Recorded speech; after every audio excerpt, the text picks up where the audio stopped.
professor here and director of geriatrics education and research. About 5 years ago, we got a grant from the Arnold P. Gold Foundation to create the Humanism and Aging Leadership Award. One of the reasons why we were funded for this was that we had an action component to it. Please come on in. And lunch is in the back of the room. Water's, you're walking right by it. We're family here. We don't mind. And you can eat off of other people's plates. In Italy. Okay. So the action part of it is that we have a leading, world-renowned geriatrician come in. It's truly a miracle to receive the award. And then the action part is that students that are here will then either write, or you can do something creative. It's really quite open. But you need to somehow address how would you apply what you've learned from Dr. Whitehouse in your future practice. And remember, those of you that are interested in pediatrics, 4 and 10 grandparents are the primary caregivers for their grandchildren, so regardless of the profession, the specialty or, the area that you go into in medicine, you will be working with older adults. It's inevitable.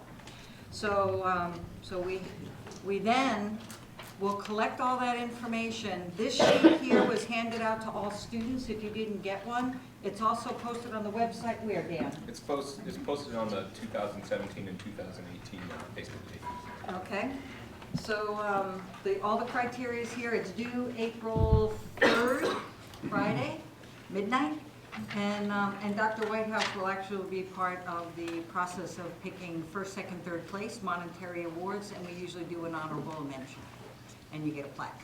So it's very nice. Looks great on your CV. Who did I grab this from? Anthony. And with that, I will turn this over to, we have the American Geriatric Society, a national organization, actually international, but American Geriatric Society. At UNE, we have a student chapter of that, so we are the American Geriatric Society Unicom student chapter, and the award comes out of that chapter. And so we have our current president, Jen Cadella, and then our incoming co-presidents. Jen is a second-year medical student, and our incoming co-presidents, Rachel Sluter and Dan Sear, and they will be presenting the award. And just so others here know, we not only have first-year and second-year students, we have some faculty, we have our GEMS. Here comes more GEMS. There's lunch in the back of the room. There's water right by you if you want to grab one. And Dr. Whitehouse knows GEMS is our geriatrics education mentorship with seniors. So we have 90 adults in the community working with our second-year medical students. So all first years you will be paired with older adults next year. And we have other community guests with us. So thank you all for attending, and I will turn the ceremony now over to you. So thank you all again for coming. To give you a brief introduction to our speaker today, Dr. Peter Whitehouse is an MD, PhD with a doctorate in psychology and his master's in bioethics, trained at Brown and Johns Hopkins Universities. He's currently a professor at Case Western Reserve University and one of the best-known Alzheimer's experts in the world. A geriatrics neurologist, cognitive neuroscientist, and global bioethicist, Dr. Whitehouse is the founder of the University Alzheimer's Center, now the University Memory and Aging Center, at Case Western Reserve University and University Hospitals Case Medical Center. His pioneering, internationally recognized work led to an understanding of how the brain is affected by what he used to call Alzheimer's disease, and to the development of current drugs for the condition. His most recent work includes ethics, integrative healthcare, and quality of life. Dr. Whitehouse's clinical practice is built around the power of stories to assist those with aging-associated cognitive challenges. He is a founder with his wife of the Intergenerational School, an innovative, successful urban public school in Cleveland. So we're proud to present Dr. Whitehouse with the Humanism and Aging Award. We're getting a microphone so people know.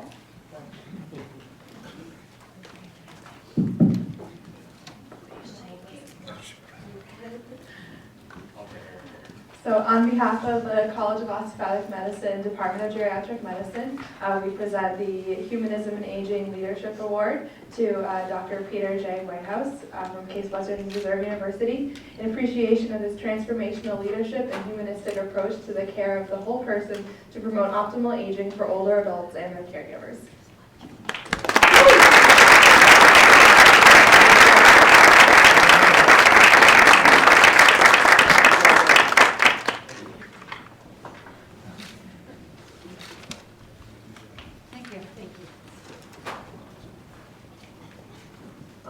And I think we didn't hold the mic, and I'm sorry for that. Well, good afternoon now. It is a real pleasure to be back here. You have a world-class leader in Marilyn Bellucci, who has invited me back here several times, and one of these days I'll actually bring my wife. And it's a real honor to get this award. I love the ambiguity of humanism in aging. I kind of think I'm doing that, trying to do that a little myself, but also trying to do that in the field of aging. And it's been a really exciting time here because I happen to know Professor Danielle Rivich, who's your president, because she is at Case Western Reserve University. And I have had this absolutely wonderful weekend here in your community.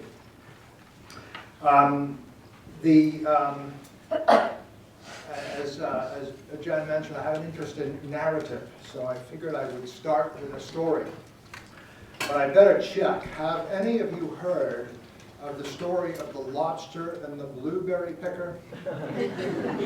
No. Dave has. Dave had? He was at dinner on Saturday night, Sunday night, sorry. But I just made it up. And Dan, I warned Dan, and other students I had dinner with, he's part of the story. So this is a story I made up, but it sounds like a mean story, doesn't it? I thought, you know, how can you warm up with all the students who were there? So I kind of asked them for lobster stories. Because I had a lobster story, I had several lobster stories that I thought were pretty powerful lobster stories for me. So we could stop and ask you for lobster stories, but I'll tell you mine. So the first time I ate lobster was at Brown University. Oh, I should say, I have been coming to Maine since the early 60s because we are into camping, and we would come up to Maine, and 4 children, 2 parents, 2 tents, quite a trip. Anyway, I went to Brown, and the first time I ate lobster was right after we finished dissecting one.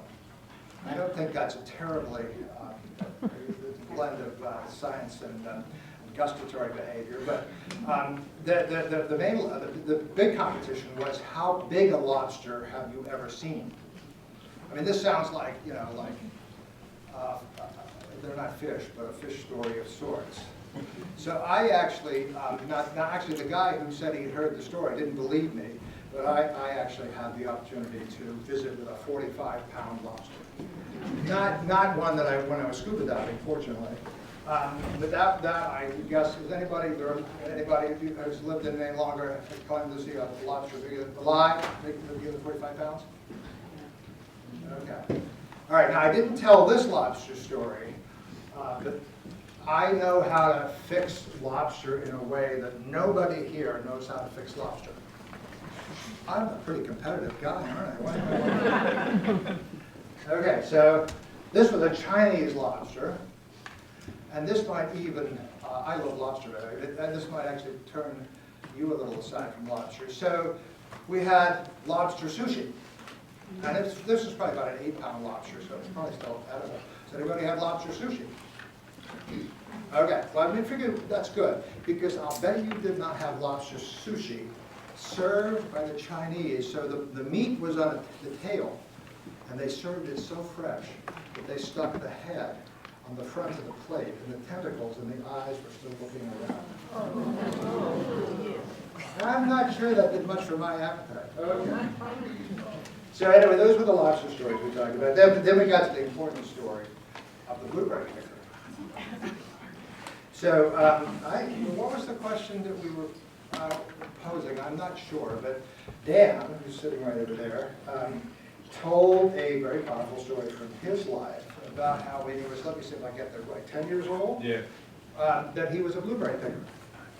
And he worked out there picking blueberries, and he described at great length the technique and his competition with the migrant workers. And I mean, this is pretty bad. Like they were paid $3 $3 a 5-gallon bucket. for a 5-gallon bucket of blueberries. Now, anybody who's picked a few blueberries probably knows that takes quite some time.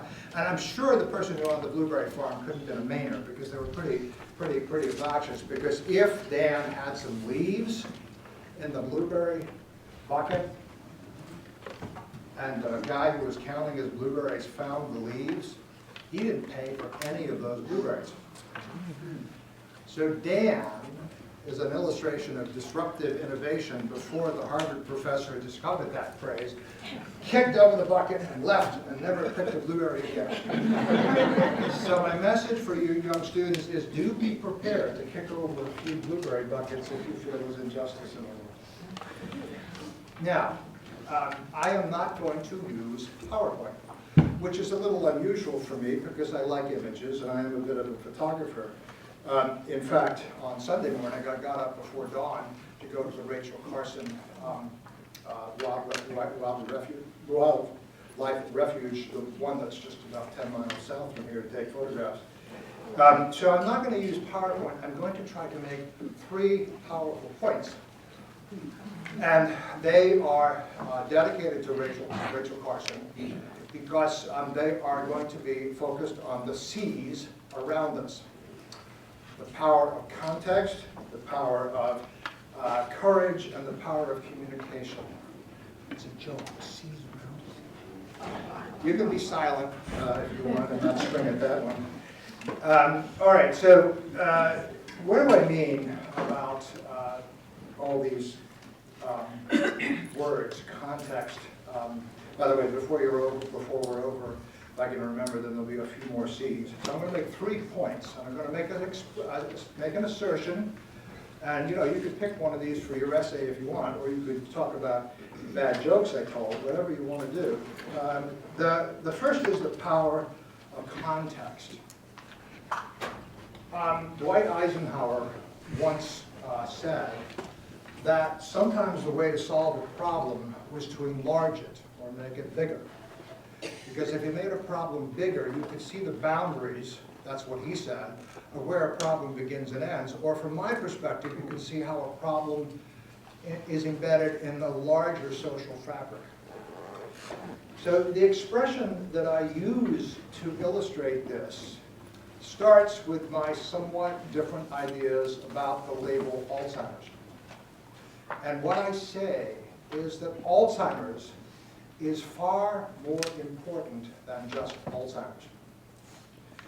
Because I believe that in a deep, critical, wise exploration of that word, we will find more things valuable to us than just our ability to improve our care for people with memory problems.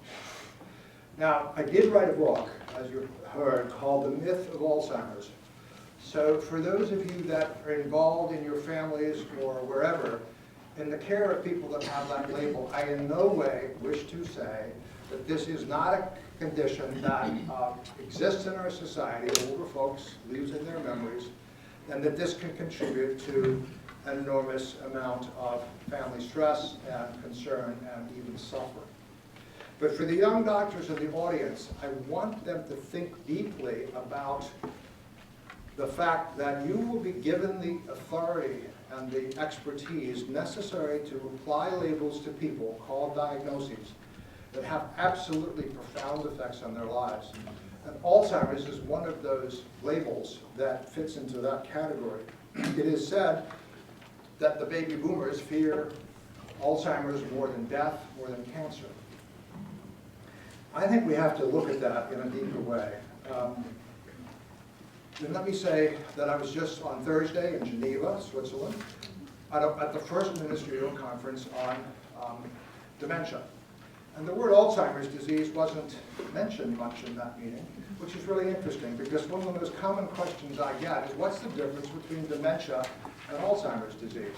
Some of you may even have that question. We've been asking it for 25 years, And I think it's easy to say, well, dementia is the broader category, and Alzheimer's disease is one most common cause of dementia. Okay, big category dementia, little carry Alzheimer's. But in actual fact, what we say in the book, The Myth of Alzheimer's, and I think people also believe this, is Alzheimer's disease is not one condition. So the expression that if you've seen one person with Alzheimer's, you've seen one person with Alzheimer's.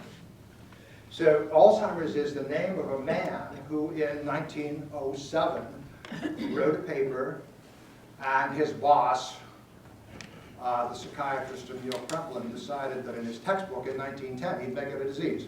So early onset Alzheimer's disease was discovered and identified. Well, it wasn't discovered, it was invented. And there's a difference there, because the problem we've learned is that the plaques and tangles that Dr. Alzheimer saw in the brain of these younger people, he didn't think he necessarily had described a different condition. Alzheimer wasn't sure he discovered Alzheimer's disease or invented Alzheimer's disease. And those plaques and tangles can be found in the brains of 20 to 30 or 40% of older people who have no memory problems. So this simplistic notion that we had a few years ago, that Alzheimer's was one thing unrelated to aging, has in fact changed. So now I think you will see, I predict, that the word Alzheimer's disease will begin to disappear. It wasn't at the meeting of the World Health Organization focusing on a global response. Where is it going to go? It's not to say we shouldn't attend to these challenges, but this idea that some pharmaceutical company, some Nobel Prize is going to be given to one person for discovering the one answer to a single disease, I think is unrealistic. And anybody who wants to ask me about the Biogen compound that just got all the publicity, I'm happy to answer that. So I think we have to think of Alzheimer's disease as a different thing. I mean, if you think this is hard to do, think about the fact that in 1973, the term homosexuality was removed from the Diagnostic and Statistical Manual of the American Psychiatric Association. In other words, our social attitudes to these things change, and change for the better. And so I think if we develop more positive attitudes about what it means to get older, and the fact that yes, we do have memory problems, but we can still contribute, and look at this as a public health prevention community response, we will do better than if we put our faith in science to solve the problem. I was trying to decide whether to pause, because we're going to have time for interaction. I'm going to suggest I do one more C, and then we pause, because the second C relates to the first C. And we'll have a little time for conversation, and we'll pick it up, because I have a fair amount of flexibility in what we share together, and I do want your feedback. But the second point, the second C, was the power of courage. I did a lot of work with the pharmaceutical industry over the years and helped develop the first generation of medicines. So I have seen the belly of the beast, and it is sometimes beastly. A new friend of mine wrote a book called Deadly Medicine and Organized Crime. A man who knew the inside of the industry and was in the industry and an academic. So when I met him for the first time, I said, Peter, you really think that the pharmaceutical industry is like organized crime? And he said, no, it is organized crime. Do you know how many millions of dollars the pharmaceutical industry in fines has had to spend over the last 5 or 10 years? I haven't been really counting. For encouraging physicians to prescribe medicines off-label? About 20 billion, which is a relatively small amount for the multinational pharmaceutical company. And I was just looking, I'm really observant, so A.T. Still, who started osteopathy back in what, 1870, student, 70, was it? Oh, I don't know. About 1870, that's when osteopathy was founded by a guy who thought that allopathic physicians prescribed too many medications. The little story out of town, though, is I looked at the medicines outside the dean's office, and there's Milltown in that little Display case? Case of osteopathic medicines, which was a terrible medicine to use, particularly in older patients. It was an early generation tranquilizer. So anyway, so look, there are two dominant religions in the world that I think have to be challenged a bit more. Maybe not a religion's too strong a word, ideologies. And that is scientism, unskeptical scientism. Have you ever heard that word? When you make science into a religion, your faith that science is going to solve all problems, it becomes a religion. And unregulated capitalism. And when you put the desire to make a profit, fame and fortune together, you create an enormous energy around a particular way of solving social problems, finding a drug to fix anything that ails you. That, I think, is distorting the way we think about health and the way we think about aging.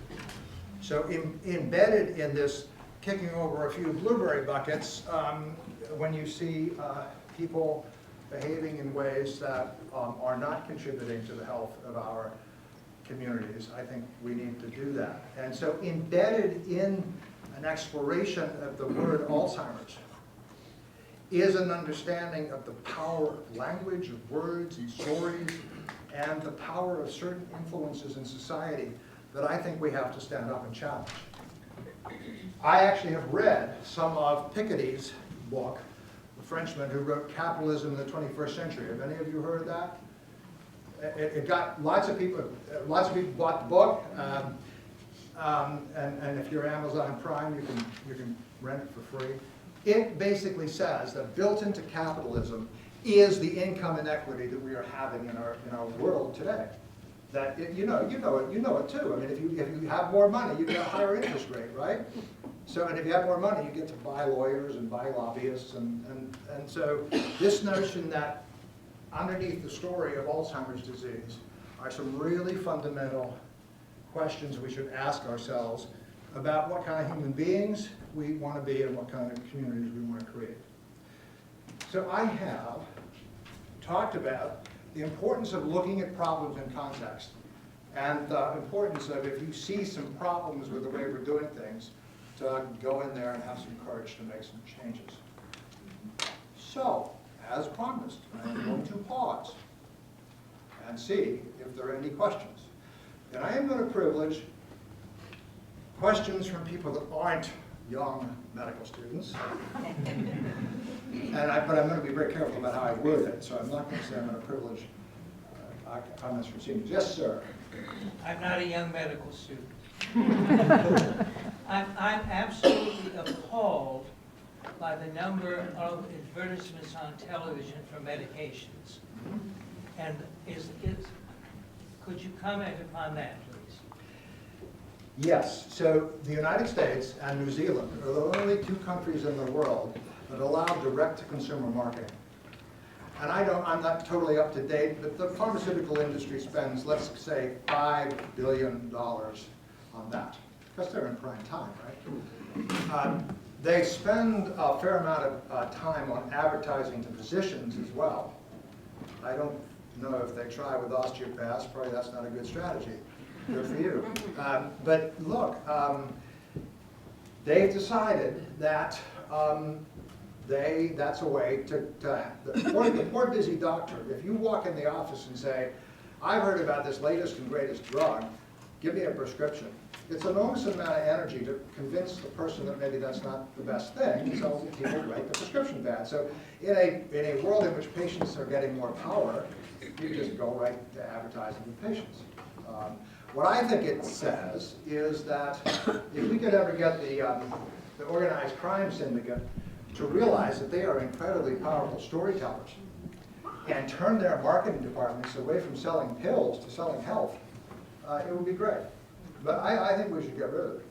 I think, people say, oh, but people need to know. But let me just tell you that doctors think they're immune from pharmaceutical industry influence, and they're not. It changes people's behaviors, and it certainly changes the behaviors of lay people who don't really have a sense of being able to evaluate the scientific claims that are being made. What am I doing wrong? Nothing, we're gonna give you a lapel so I can walk around with that one. Oh, Testing, making testing, it testing. All right, any other questions about context or courage? Yes, ma'am. You mentioned invention. Is type 3 diabetes an invention? Oh, Is type 3 diabetes an invention? very good question. So let me just clarify what I said. I corrected myself. Are diseases discovered and that they exist in nature, that they have a biology, or are diseases invented? That means that somebody has to come up with a label, and that's called, for those of you that are philosophically inclined, social construction.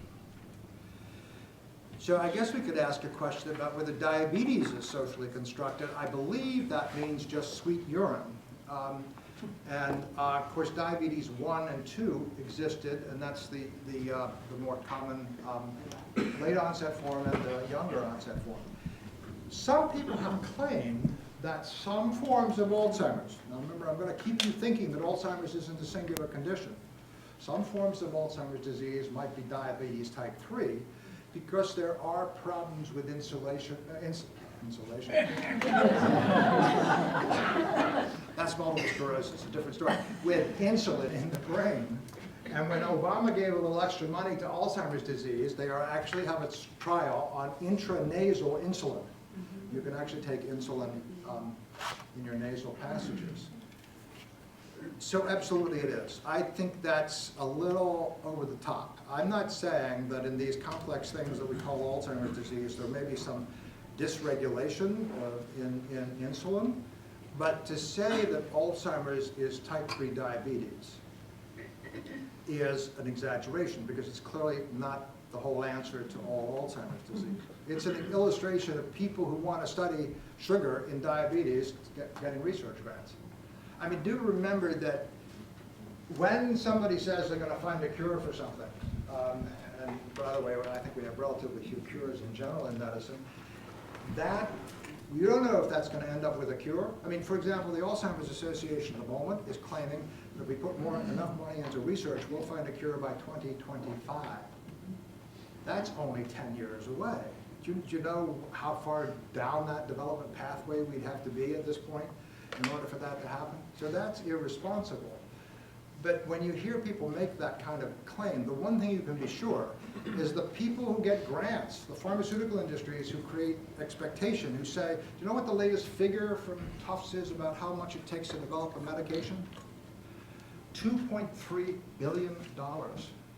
That's an incredible exaggeration. They fold in all the medicines that don't work and count the costs of those and end up with a huge figure. But they want to convince you that you've got to put a lot of money into biological research, because if we're going to find cures, we need to do that. And one thing you can be sure of is that the people that do that kind of research are the first ones to benefit. And I am not casting aspersions too much, but I will tell you there are some major problems with the science that's reported in Alzheimer's disease. A lot of the basic science studies aren't ever replicated. So you hear this advertisement, this announcement about this approach that seems to be working. How many times have you? I say we've had so many breakdowns and so many breakthroughs in Alzheimer's disease that it's broken down. You can't know what to believe anymore.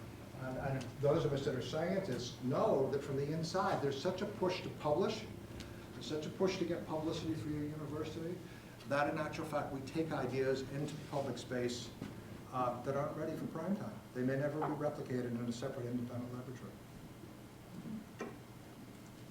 One more question? Right here. All right, we move to the different category. So basically, the feeling that I had from what you said was that, and it seems like research might be kind of preying on some fears, as Alzheimer's is so kind of at the front and center of people's minds in terms of what may happen. But if research isn't the answer to Alzheimer's, then what do you think would be? Because it seems like just not researching wouldn't be necessarily. So let me be careful and say that I think we should be doing research on Alzheimer's disease. Okay? I mean, I think the brain is an interesting organ, a complicated organ. I am a neurologist. I think that that's an important thing for us to do as human beings. So I think one question is what kind of research? So maybe I'll answer your question. Maybe we should be doing research in different areas. Maybe we shouldn't put it all into molecular biology.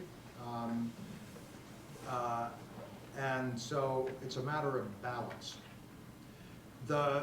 Alzheimer's Disease International got the World Health Organization last week to use the following logo.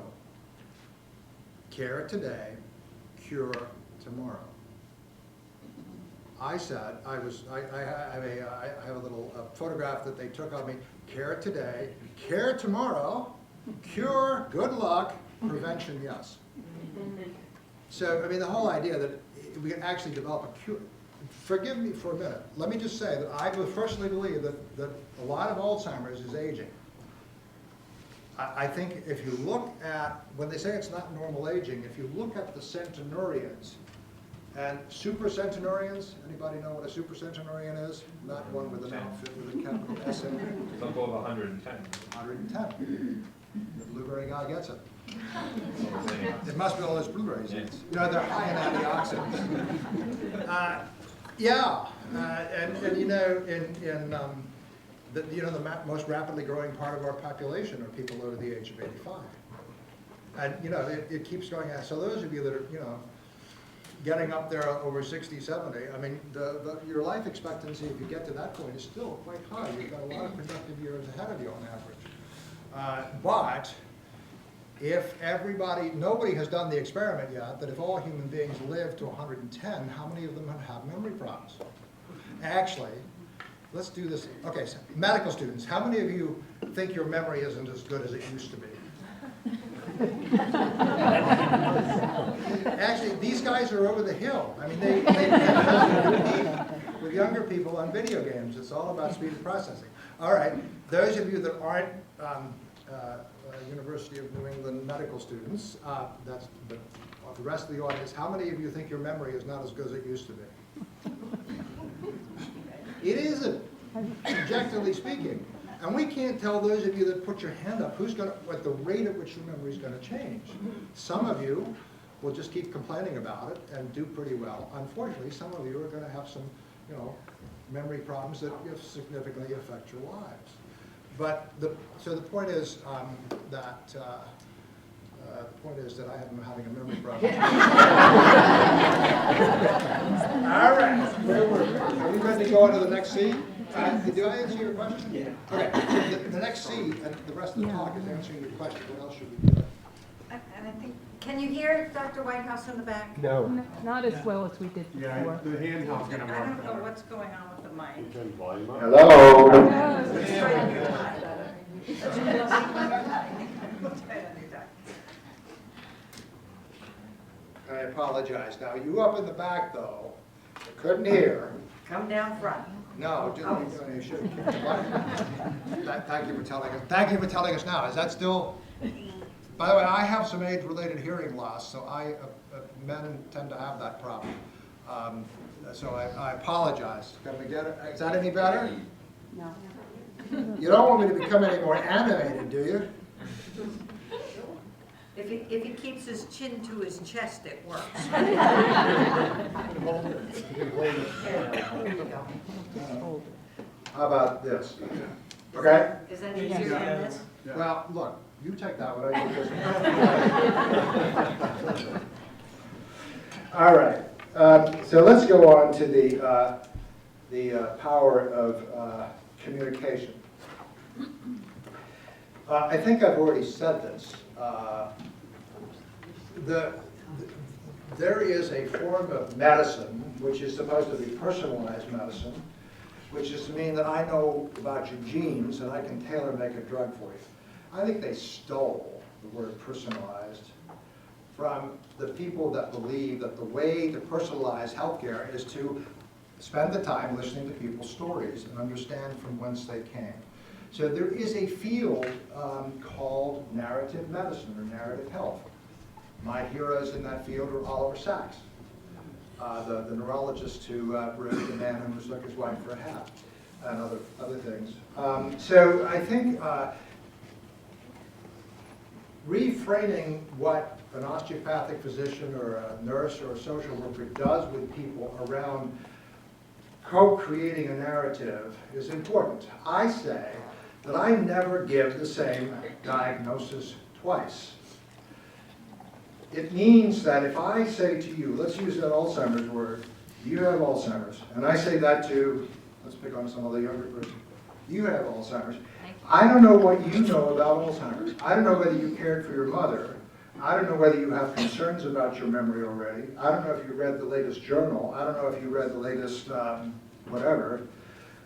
So when you use the word Alzheimer's, it's my word. I have some sense of what I mean by it. But that even the process of applying the diagnosis means you should reflect on what that person might think you meant. I mean, I've heard people say, wow, I'm glad I have Alzheimer's. I thought I had dementia. Or I have dementia. I thought I had Alzheimer's.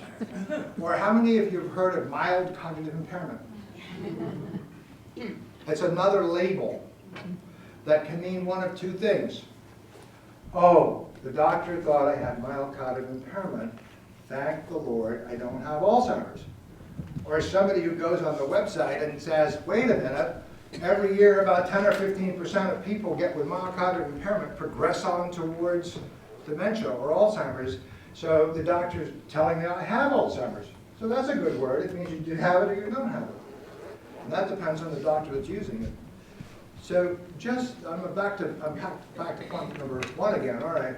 But this is the importance of communication, of storytelling. That's the second C, which I dedicate to your president because Daniel Rivich was a communication scientist, and we did work together on trying to improve the way that older people could communicate with each other and with their doctors.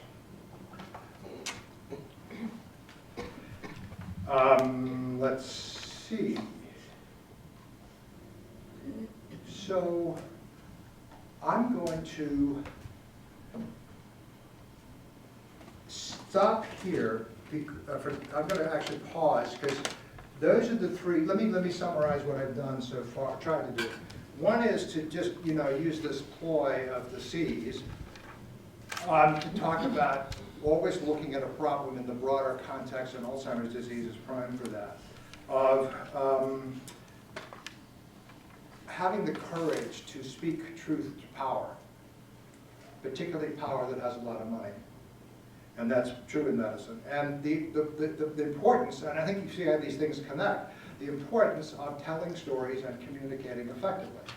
I mean, any administrator will tell you in any organization that you're in that most of the problems people get into are with communication. And most of the problems that doctors get in with patients is communication. And here's one little quick communication thing for you guys and gals who are going to be in this business, and I'll bet you the people who are gems in this audience will agree with you. For 25 years, I've been hearing the complaint from people with memory problems that as soon as the doctor makes a diagnosis of dementia or Alzheimer's, they don't talk to them anymore. They just turn and talk to the caregiver. And some of you are nodding your heads in agreement. Look, I mean, that's ridiculous. I'll tell you another thing that's ridiculous. Do you know what people who have a memory problem need? They need to continue to be caregivers. And that's the strange thing. You go into the doctor's office, they say, you got the Alzheimer's, I'm going to talk to your caregiver. And you label two people at the same time. One who needs care, and the other who gives care. And just a few minutes ago, my world's record, that couple of, what did I say last night? I don't think it said 75 years. They've been married for 75 years. You can't say at the end of 75 years, some whippity, snappy medical student or physician, now one of you has to care and the other has to receive care. That's another illustration of communication labels and how they affect things. All right, so other questions? We'll start with the young, bright medical students. Oh no, just in case, let's start with all medical students. Jen, can you start us off? Got one? Anybody got one? Andrea has one. I warned you I was going to pause. I was hoping you could speak a bit more about the public health strategies that you think, as going into the field, what we can help promote to help into the community. Right. Well, like your colleague's question, that kind of blends into what should we be doing next, which is a little bit what I'm going to talk about in my last segment.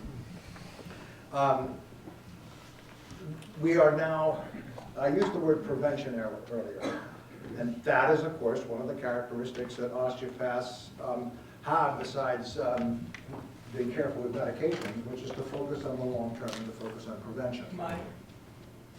Mike, thank you. How was it, Mike?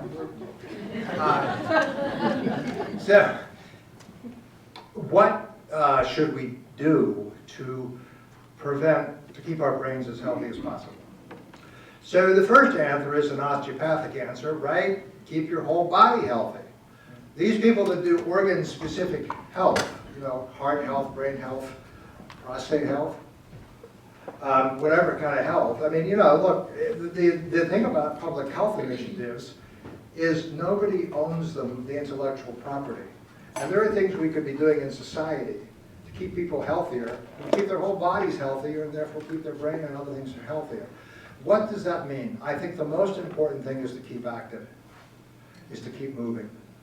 I am on the board of 2 intergenerational dance companies. I think that dance is a great thing because it's social, it's cognitive. In my case, it shows my dementia. I have very bad proprioceptive memory. It's music, and music is very powerful. And it's physical activity. So physical activity. Diet, yes. Whether it's Mediterranean or whatever, there are things people can do there. And it's keeping your mind active. But I don't recommend these brain fitness games unless you enjoy them. Because what I'm about to talk about is an intergenerational school that was mentioned in the introduction, where people with memory problems volunteer in the school. Now, you can, I'm not intending to insult brain fitness solitaire players, but if you keep your own mind active by contributing to the education of children, I think that's a very good, purposeful way of using your mind. Those are the kinds of things that, and if anybody wants to write an essay on that, we are developing a policy on dementia for the American Public Health Association. Then you could write about what things we should include in that. But, ready for some more C's? What I think we should be doing is constructing caring, compassionate, creative communities. That is the 8C lecture. And this is the last part of it. And then we'll just finish up with the rest of the time with questions. I believe myself that learning is fun, passionate. I would say I believe that learning is a spiritual activity. I think learning is what got our species to where we are today and will get us out where we are today. I think learning about nature is really an important part of that. And I sometimes say that the greatest threat to the quality of life of people with dementia is global climate change. Why? Look at Katrina, look at Superstorm Sandy, look at when I was evacuated from the assisted living facility that I live in Toronto because I was doing field work. So me, at about the average age 88, ladies and men were when there was a freak storm in Toronto that blew out the generator in this upscale, relatively upscale long-term care facility, when we had to be evacuated to the Holiday Inn because they couldn't get the generator started. So climate change, weather weirding, is going to affect all of us, and that's why it's also particularly a threat to kill children and people with dementia. So my wife is a developmental psychologist, and I am a geriatric neurologist and a psychologist. And we, at a certain point after our 3 daughters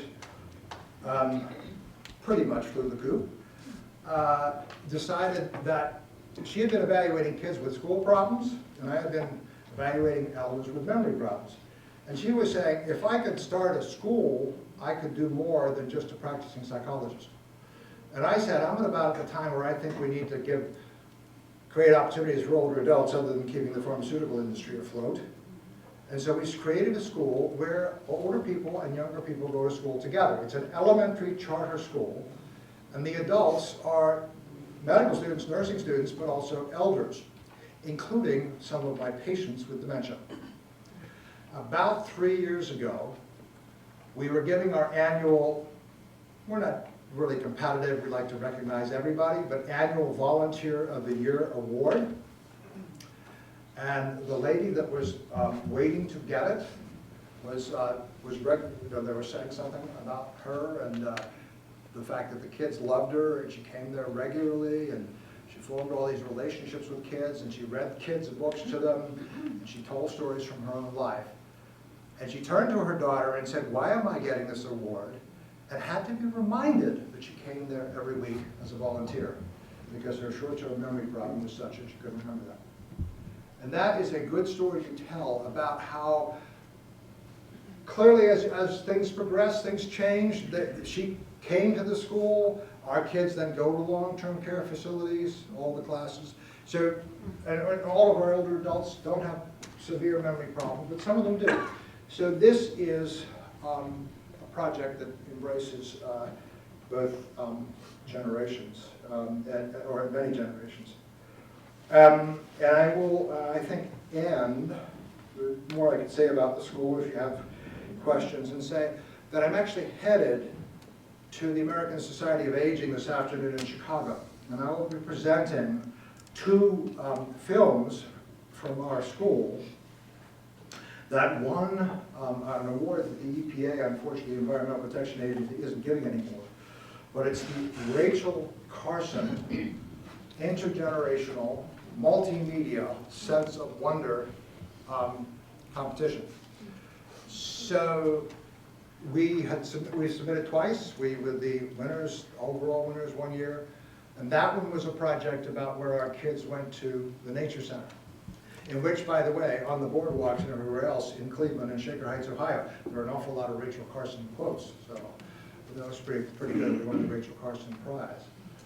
The second one was a project with Canada, where our kids went up to Toronto and worked for something called the Legacy Project, which is a group that goes into communities and essentially helps communities, not only schools, but other organizations, communities, kind of develop this sense of the importance of the future intergenerationally. And there is the mother of one of the principal people who has a dementia who participates in that activity. Part of that project, we did a project where our children interviewed elders, including 2 with severe memory problems, who in the 1960s had saved that nature center that our children went to from a corrupt politician that wanted to put a highway right through the nature center. Also wanted to put a highway through some of their houses, which probably motivated them as well. But this idea that our kids interviewed those elders who 50 years ago had saved the nature center so that they, the children of today, can enjoy it, and hopefully instill a sense of responsibility that they will pass on that responsibility to subsequent generations. I sometimes say that the elders see the past, which I think is so important to understand a community, through, the children see the past through the eyes of the elders, and the kids can imagine the future, and the adults, you want me to start all over again? Yeah. Everybody's imagining and remembering. The children can, here I go, down to a dance, the children can remember the past through the eyes of the elders, because the kids weren't alive, and the elders can imagine the future through the eyes of the children who will be alive after those elders are gone. And I will tell you one last thing. The arts and music, I've already mentioned, are very important in this. And so, I am now moving my medical practice from geriatric neurology to the following. In the Canadian project, they live in their center where they do this intergenerational community work is in an arboretum. And here I am in Maine, the pine tree state, so I feel very at home, because I decided they require a tree in every one of their projects. That's part of the game. So I didn't tell them I was going to do this, but when our kids from Cleveland were up there, I actually dressed up as a tree. Why did I do that? Well, I told them I was a tree doctor. Somebody said, "Oh, are you one of these people that cuts off the branches?" And I said, "That's a surgeon." "Oh, do you fertilize the tree?" No, you got it. This is metaphorical. I am a tree that helps human beings understand about what health really means. I was inspired not by pine trees, but the redwoods that live for thousands of years. I don't have anything against pine trees, but they live a long time. They're aspiring. They connect the ocean and the water system and the sky and the earth. So I am and Marilyn knows this because I showed up as a tree doctor here in Maine. So I am leaving the message to you young doctors. One of the nice things about getting older is you can go back to playing, and you can develop new ways of thinking about health, and you can actually end up taking on some new roles in life, including a little bit of performance art. So as you can probably tell, I kind of enjoy performing, and I really appreciated the opportunity to be with you all, a great audience, and we have a full 10 more minutes for questions. And once again, what a delight to come back here and to be honored with the local student chapter from the American Geriatric Society for Humanism and Aging. So such an honor, such an important topic, and such gratitude. Thank you.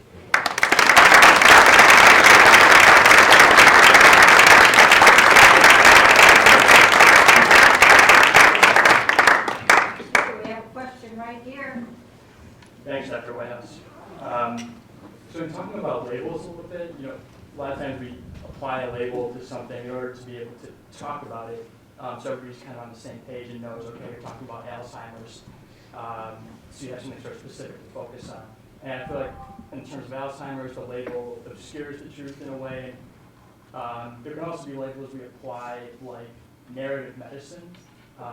They can also hold some weight more in a positive direction. So when I hear like, yes, you should listen to a patient's story, everybody has heard that, everybody kind of knows that, but narrative medicine as a phrase, as a label, is something that I am just recently sort of hearing about. So my question is, if you're listening to a patient's story, you're listening to their narrative, and I wonder, where does a doctor enter that narrative? Or what does narrative medicine look like in a patient encounter, like in office?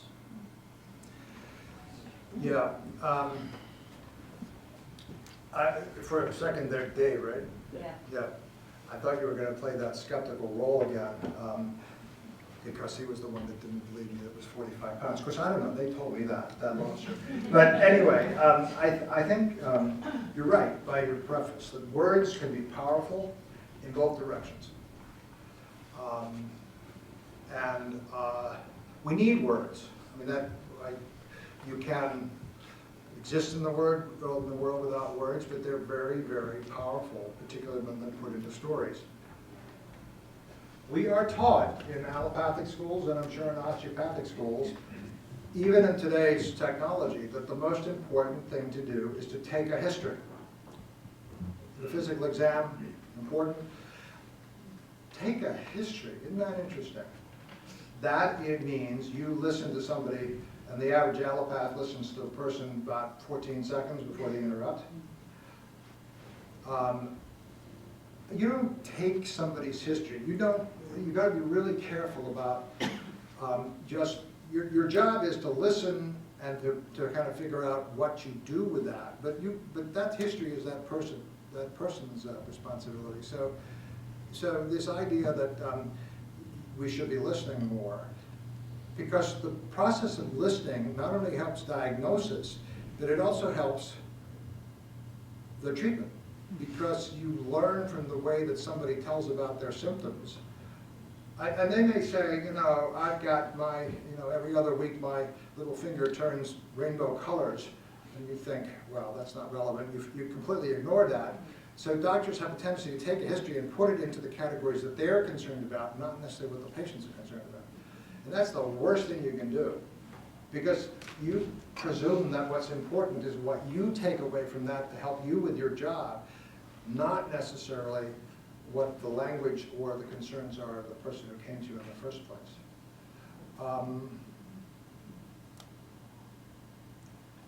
I think those are the kinds of things that, and in geriatrics, you're often seeing the person with somebody else, so you also have to attend to the family's narrative, the way the family interacts, and ultimately end up telling a story or helping tell a story that fits with multiple people.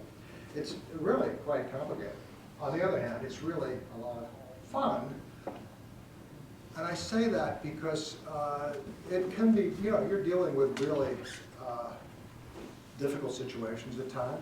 Some of you have been in the program that Marilyn started where you've been out to hospice, so you're dealing with serious issues for folks. But I do think that patients appreciate the humanism in medicine, where they feel that the physician is, not there because you're the next patient waiting to be seen, but you're another human being that person can have the opportunity and privilege to help. Question right here, and then I'll come over. I'll go to Jimmy. I recently read Gawandi's book on being mortal, The immortal. and I find what you're saying very much akin to what he has to say. And I'm very, very pleased. Yeah, I would recommend that book to anybody that's interested in end of life. Gawandi, of course, is a physician. His father was a physician. And part of the book, that my father was a physician, my daughter's a physician, and part of that book that was so heartrending is even though Gawandi knew the system, his father was a physician, they still had problems getting the healthcare system from, preventing overtreatment.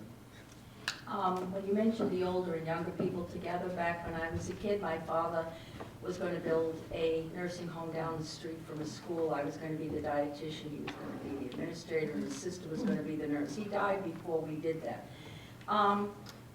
Another C word, you used the word contribute, and what came to me was thinking of a Thanksgiving dinner. And everybody from that little kid up to the person with dementia or the one in a wheelchair can contribute. And I found the children, my children, don't need to bring anything this year, Mom.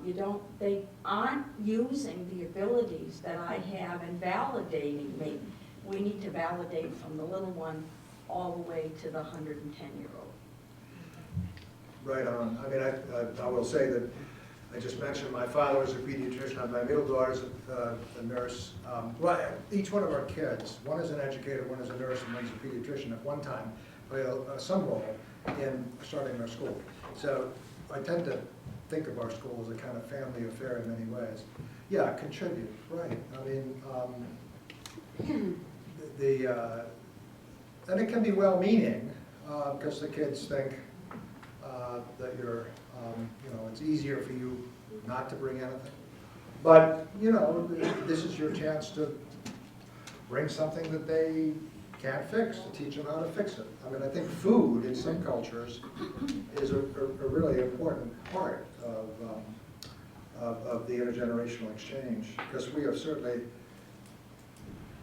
screwed up our diets to a considerable degree. I sometimes say that the pharmaceutical industry is bad enough, but you can choose not to take pills, but you can't choose not what to eat. You can choose what to eat, but you have to eat. So when I was enjoying my nice salad at lunch, and Marilyn brought the hot fudge sundaes, I had to resist and say, no, I want blueberry pie, because the restaurant said this is a main experience. So. Question over here. So I find that from the office visit to long-term care, et cetera, some of the most effective models seem to be very much dependent on the amount of time you have. The time you have to listen effectively, to be attentive, to be creative in your solutions. But that's something that both, I think, societally and especially in the medical field, we're constantly told that we won't really be afforded. How do you protect that as a physician, or how do you see the medical climate changing to afford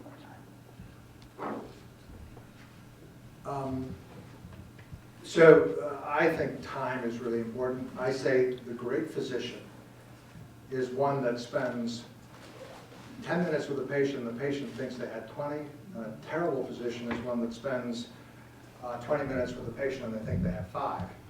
So I think the idea that time is subjective and that you can create a space where there is a sense that there's time enough. I think electronic medical records where doctors are typing as they're talking to people are screwing that up. I also think, and this is a huge opportunity for the University of New England, this is an interprofessional activity, ultimately, that there may be some professions that have the time and we are wise enough to create a reimbursement system that allows that. And that's a challenge because people want relationships. Having a relationship with a team is not the same as having a relationship with your nurse or a doctor. But I do think that in this space of creating time, we may have to end up figuring out that, you know, some people collect more of the story and it's shared. That's the difference between multidisciplinary and interdisciplinary. We've learned that in geriatrics a lot. It used to be that geriatric centers would compete as to how many professionals they could squeeze into a 3-hour visit. You know, we had pharmacy and nursing and social work and the physician and a specialist and the billing advisor. And that was success. Well, it wasn't. You know, by the end of the 2 or 3 hours, the older person was so tired they couldn't, you know, remember one person from another. So interprofessional is when you get together and share what you've learned so that the process of story creating involves the different disciplinary perspectives on what that person's narrative is. It's a really important question, and I think the ultimate answer is we have got to stop paying people from doing procedures as much as from talking to patients.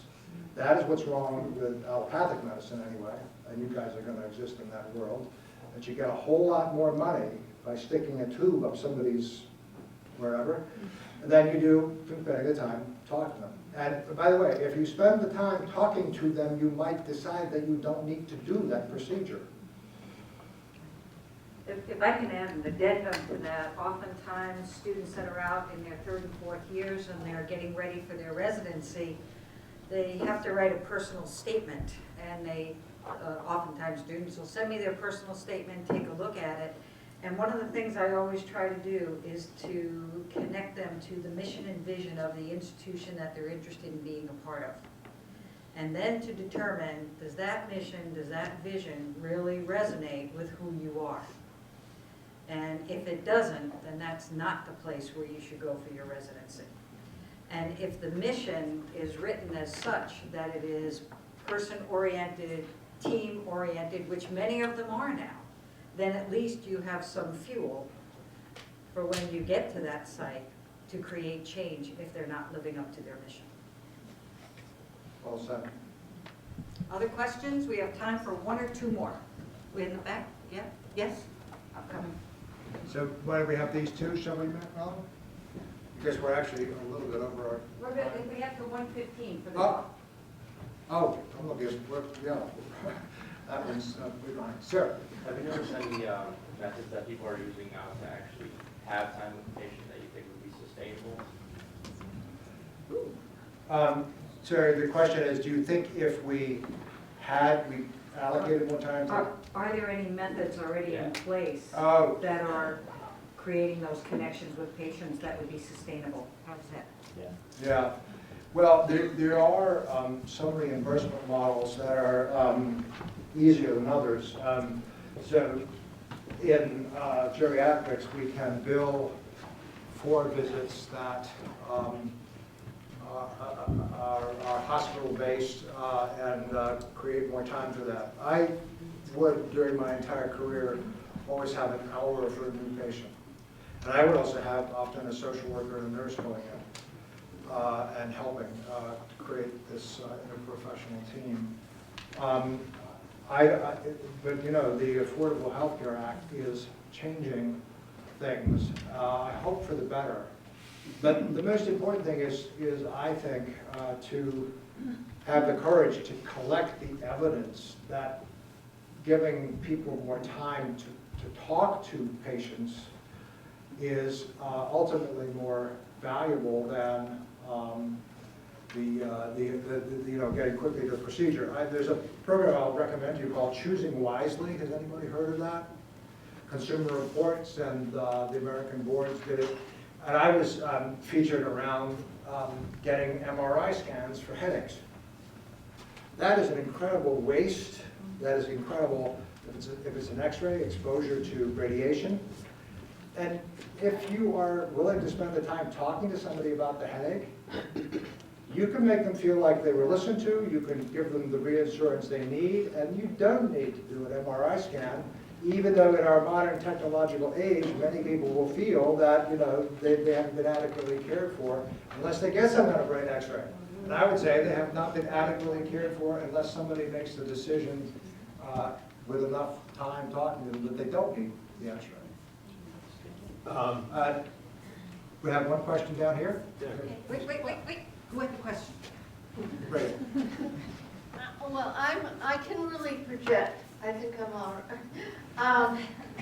I'm part of the GEMS program. Yes. And there were several of us here that were in a water aerobic class this morning. And when we talked about coming, the one thing that came up in our group was, and if you could give an example of normal aging and forgetfulness and early signs of dementia or Alzheimer's? That's a good question.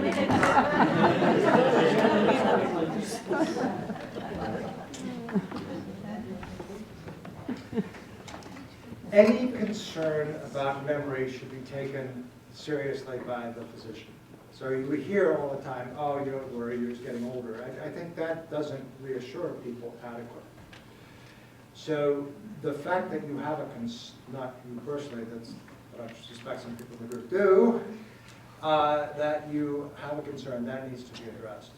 The ultimate answer to your question, how can you tell the difference, is you can't.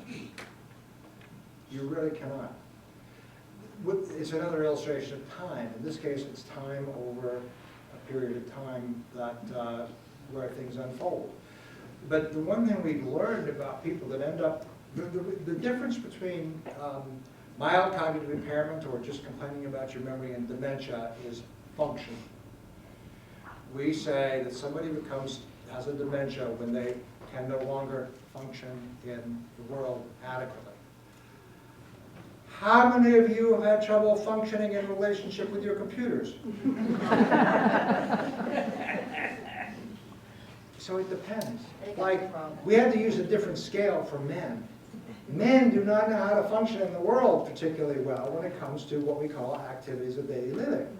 So does that mean that all men are more demented than women? Okay, I'm not going to But the real serious answer to your question is you can't. Other than watching and waiting and seeing how things progress. And quite frankly, there is no one test that you can do now, later. And in fact, remember I said that a number of people that don't have memory problems have plaques and tangles in the brain. A number of people with memory problems, severe problems, don't have plaques and tangles, so it works both ways. So the world is awash with, wouldn't it be so much easier if we just had a test for Alzheimer's? Well, remember, which Alzheimer's? There are many forms. And no test is ever going to be, in my opinion, definitive at saying you have it or you don't have it. So some people, the world, here, I'll end on this quote. Do we have one more question? Nope, that's it. You can ask afterwards. Okay. If you were older, I would respect you and take your question.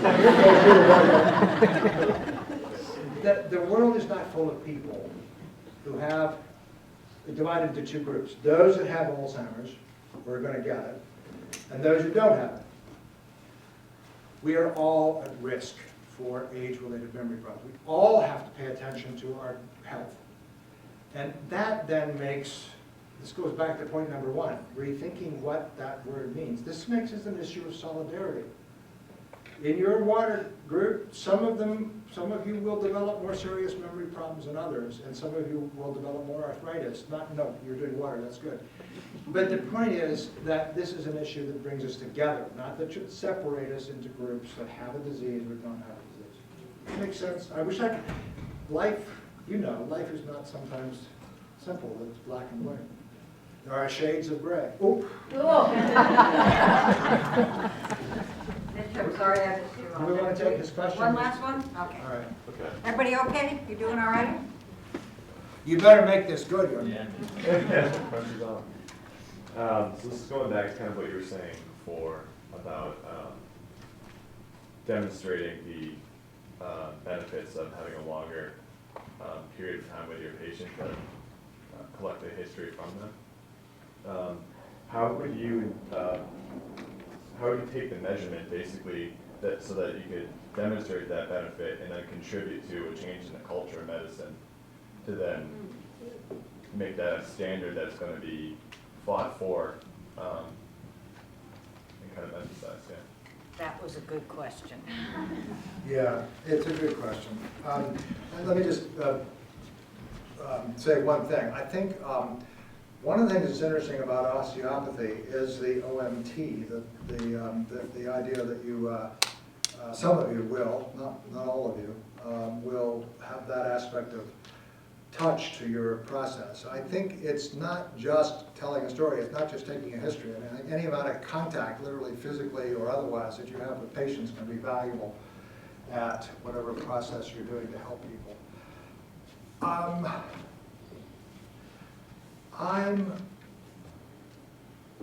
I would guess there is some evidence that exists. Okay? I don't know that for a fact. If anybody wants to write their paper on that, I would be very grateful. I suspect that's the kind of evidence that gets ignored, because the issue of how much time and how much pay physicians get is far more a function of politics than it is of evidence. In fact, I sometimes say, in fact, I didn't use the quote, that the anecdote is the antidote. Powerful stories. The first thing you learn is go to Washington, go to wherever. Bangor? What's the capital name? Augusta. Okay, that was ending on a sour note. Bring a story. Bring a patient affected by a disease. Evidence works so far, but evidence-based medicine is overdone. And so I'm not sure. It's a very interesting it's a political question as well as a scientific question. The broader question is, how will you convince the medical establishment that they should allocate more time for people? And I think that goes against specialties. That goes against procedures. We're not going to be able to spend, in my opinion, 20% of our gross national product, which is where we're heading, for healthcare. Something's got to give. And I think prevention's going to be in ascendancies, attempts to cure, excessive zeal for overdiagnosis, all of that's got to go. So we can save money at the same time as improving health. So obviously I ended on a really bad note. It was a question I couldn't answer and I got the capital of Maine wrong.